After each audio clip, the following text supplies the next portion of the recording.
요즘 뉴스 켜면 맨날 전쟁이죠. 중동에서 미사일 날아가고 호르무즈 해협 봉쇄됐다고 하고. 근데 대부분의 투자자들은 이렇게 생각합니다. 전쟁? 내 주식이랑 뭔 상관이야? 상관 있습니다. 진짜 직접적으로. 전쟁이 길어지면 기름값이 올라가고, 기름값이 올라가면 물가가 올라가고, 물가가 올라가면 연준이 금리를 못 내리고, 금리가 안 내려가면 여러분이 들고 있는 성장주가 더 빠집니다. 이 연쇄 반응을 모르면 매번 뒤늦게 당합니다. 그리고 반대로 이걸 제대로 이해하면 위기 속에서 오히려 돈을 버는 기회가 보이기 시작해요. 10분만 투자하시면 지금 시장이 왜 이렇게 흔들리는지, 그리고 앞으로 뭘 봐야 하는지 정확히 감이 잡힐 겁니다. 이번 전쟁에서 진짜 돈을 번 건 방산주가 아닙니다. 정유주입니다. 2주 만에 플러스 30% 찍은 종목도 있어요. 근데 이 정유주들이 왜 올라갔는지, 그리고 여기서 더 갈 수 있는 건지, 아니면은 지금이 꼭대기인지, 오늘 영상 끝까지 보시면은 정확히 답이 나옵니다. 오늘 다룰 내용은 크게 세 가지입니다. 첫째, 전쟁이 내 주식에 영향을 미치는 연쇄 반응 메커니즘. 둘째, 정유주 6종 완전 분석. 셋째, WTI 가격대별 시나리오 전략. 그리고 마지막에 하나 더, 지금 시장에서 가장 무서운 단어 하나, 스태그플레이션. 이게 진짜 오는 건지 아닌 건지 알아보겠습니다. 먼저 이걸 이해해야 합니다. 전쟁 자체가 주가를 움직이는 게 아니에요. 전쟁이 유가를 건드리고 유가가 금융시장 전체를 흔드는 겁니다. 이 차이를 아는 사람과 모르는 사람의 투자 성과는 완전히 달라지죠. 1단계, 전쟁이 공급 차질을 만듭니다. 2월 28일 미국이 이란에 대한 군사작전을 시작했습니다. 그날 WTI 원유 가격이 하루 만에 9% 뛰었어요. 81달러 하던 게 갑자기 치솟은 겁니다. 근데 진짜 문제는 그 다음 날이었습니다. 이란이 호르무즈 해협을 봉쇄하겠다고 선언한 거예요. 하루에 원유 2천만 배럴이 지나갑니다. 전 세계 원유 수송량의 20% 이상이에요. 실제로 봉쇄 이후 교통량의 80% 이상이 줄어들었어요. 배가 못 지나가니까 해상보험료가 50% 이상 급등했고, 배럴당 5달러에서 15달러의 추가 운송비가 붙었습니다. 2단계, 공급 차질이 유가 급등으로 이어집니다. 봉쇄 이후 상황을 날짜별로 보면 이렇습니다. 3월 1일 이란 봉쇄 선언, 브렌트유 하루 만에 4.7% 상승. 3월 3일 S&P 500이 2.4% 빠졌고, 3월 6일 브렌트유가 89달러 23센트, 일주일 만에 35% 올랐습니다. 3월 7일 이라크가 생산량을 70%나 줄였어요. 하루 430만 배럴 뽑던 걸 130만 배럴로. 그리고 지금 현재 WTI는 90달러 90센트입니다. JP모건에 따르면 직접적인 공급 손실이 하루 400만에서 1000만 배럴에 달한다고 합니다. 오펙 플러스가 긴급 증산을 결정했는데 고작 하루 20만 6천 배럴이에요. 손실의 5%밖에 안 되는 겁니다. 3단계, 유가 급등이 물가 상승으로 번집니다. 기름값이 오르면 뭐가 올라갈까요? 전부 다 올라갑니다. 택배비, 항공료, 공장 원가, 식료품, 생필품 가격이 전부 올라갑니다. 이게 가게와 기업을 동시에 때리는 겁니다. 가게 입장에서는 주유소 가서 기름 넣을 때마다 지갑이 얇아지고, 마트 가면 물건값이 올라 있고, 돈 나갈 땐 많아지는데 월급은 그대로잖아요. 그러면 뭐부터 줄이겠습니까? 없어도 되는 것부터 줄입니다. 기업 입장에서는 원가가 올라가니까 마진이 줄어들어요. 아마존은 배송비가 올라가고, 항공사는 연료비가 올라가고, 제조업체는 원자재비가 올라가고, 투자를 줄이고 신규 채용을 동결하고 결국 실적이 안 나오기 시작하죠. 그리고 이건 악순환 구조예요. 4단계, 물가 상승이 금리 인하를 막습니다. 물가가 올라가면 사람들이 뭐라고 합니까? 아, 인플레이션 또 오나? 이렇게 불안해해요. 이걸 기대 인플레이션이라고 하는데, 쉽게 말하면 앞으로 물가가 더 오를 거라는 심리입니다. 이 심리가 퍼지면 연준이 곤란해집니다. 원래 올해 금리 내리려고 했거든요. 근데 물가가 다시 올라가는 상황에서 금리를 내리면 인플레이션에 기름을 붓는 격이 되니까요. 5단계, 금리 동결이 성장주를 짓누릅니다. 금리가 높은 상태가 유지되면 누가 가장 타격을 받을까요? 성장주입니다. 테슬라, 엔비디아, 아마존 같은 미래 성장에 베팅하는 주식들이요, 같은 회사인데 금리 하나 때문에 주가가 비싸 보이게 되는 효과, 이걸 PER 압축이라고 합니다. 장기화라는 단어의 본질은 전쟁이 오래 간다가 아니에요. 유가 압력이 오래 간다는 의미에 더 가깝습니다. 전쟁이 내일 끝나도 유가가 안 내려오면 시장은 계속 흔들립니다. 이제 정유주 얘기를 해볼게요. 정유 회사들은 원유를 사서 가공한 다음 휘발유, 경유, 항공유 같은 석유 제품으로 팔아요. 원유 가격이 올라가면 석유 제품 가격은 더 빠르게 올라갑니다. 이 가격 차이를 크랙 스프레드라고 하는데, 이 정유사의 실제 이익이에요. 지금 크랙 스프레드가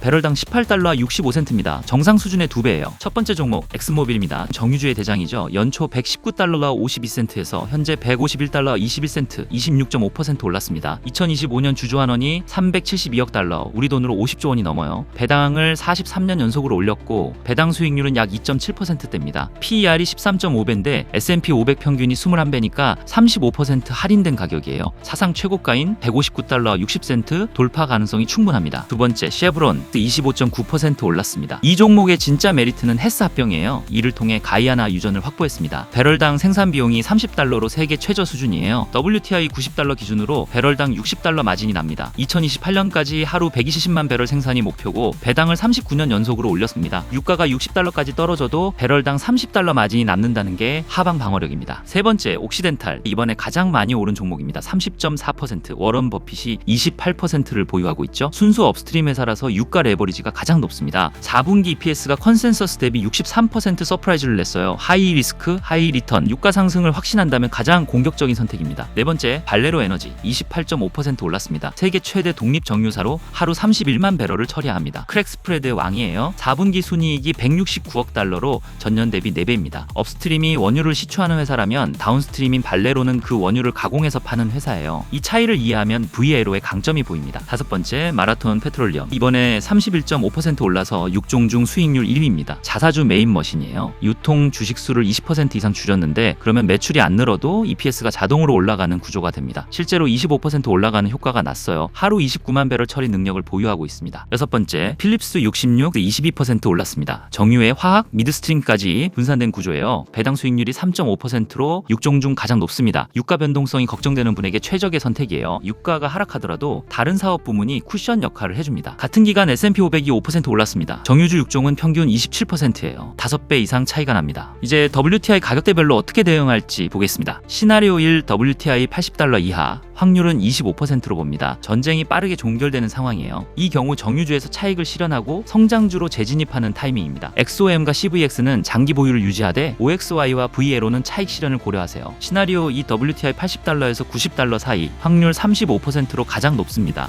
교착 상태 시나리오예요. 골드만삭스의 기본 전망인 2분기 브렌트유 76달러 수준입니다. 연내 금리 인하 기대가 2에서 3회에서 1에서 0회로 후퇴할 수 있습니다. XOM과 CVX는 유지하되 현금 비중을 15에서 20%로 가져가세요. 시나리오 3 WTI 90달러에서 100달러, 확률 25%, 스태그플레이션이 수면 위로 올라오는 구간입니다. 방어적으로 전환해야 해요. PSX와 XOM만 유지하고 OXY 비중을 줄이세요. 금 포지션을 늘리고 현금 비중을 25에서 30%로 가져가야 합니다. 시나리오 4 WTI 100달러 이상, 확률 15%, JP모건은 호르무즈 봉쇄 시 120달러까지 간다고 전망합니다. 이 구간에서는 현금이 왕입니다. 30% 이상 현금 비중을 유지하고 시장 패닉이 왔을 때 역발상 매수 기회를 노려야 합니다. 유가가 꺾이는 신호를 확인한 후에 진입하세요. 마지막으로 스태그플레이션 얘기를 해야 합니다. 스태그플레이션은 경기는 죽는데 물가만 올라가는 상황이에요. 1973년 오일 쇼크 때 오펙이 석유를 무기화했습니다. 유가가 4배 뛰었어요. 3달러에서 12달러로. 그 결과 다우존스가 10년 동안 횡보했습니다. 지금은 셰일 오일, 전략 비축유, 대체 에너지가 있습니다. 그때와 똑같지는 않아요. 하지만 전쟁발 공급 충격, 유가 급등, 인플레이션 압력, 중앙은행 딜레마, 이 패턴이 겹치고 있습니다. WTI 90달러 이상이 3개월 이상 지속되면 스태그플레이션이 현실화될 위험이 있습니다. 스태그플레이션이 오면 주식은 내려가고 채권도 내려가고 달러는 올라가고 금은 올라갑니다. 달러 초강세 시에는 금도 일시 조정을 받을 수 있어요. 그런데 정유주는 역설적으로 이 구간에서 가장 강한 자산입니다. 포트폴리오에서 방어와 공격을 동시에 하는 역할이에요. 마지막으로 실전 체크리스트 5가지입니다. WTI를 매일 확인하세요. 전쟁 뉴스보다 유가 방향이 10배 중요합니다. 둘, 성장주 비중이 80% 이상이면 위험합니다. 에너지주, 배당주, 현금으로 30에서 40%를 분산하세요. 셋, 정유주 유형을 선택하세요. 공격적으로 가려면 OXY, 안정적으로 가려면 XOM과 CVX, 마진 플레이는 VLO와 MPC, 균형을 원하면 PSX입니다. 넷, 금 포지션을 5에서 10% 확보하세요. 현재 온스당 5,105달러 수준입니다. 다섯, 현금 비중을 최소 15% 유지하세요. 전환점에서 기회를 잡기 위한 자금입니다. 전쟁 뉴스보다 유가 추이가 더 중요합니다. 전쟁의 끝보다 유가의 안정이 시장 회복의 진짜 신호입니다. 전쟁은 우리가 통제할 수 없습니다. 하지만 포트폴리오는 통제할 수 있어요. 유가를 보면 시장이 보이고 시장이 보이면 대응할 수 있습니다.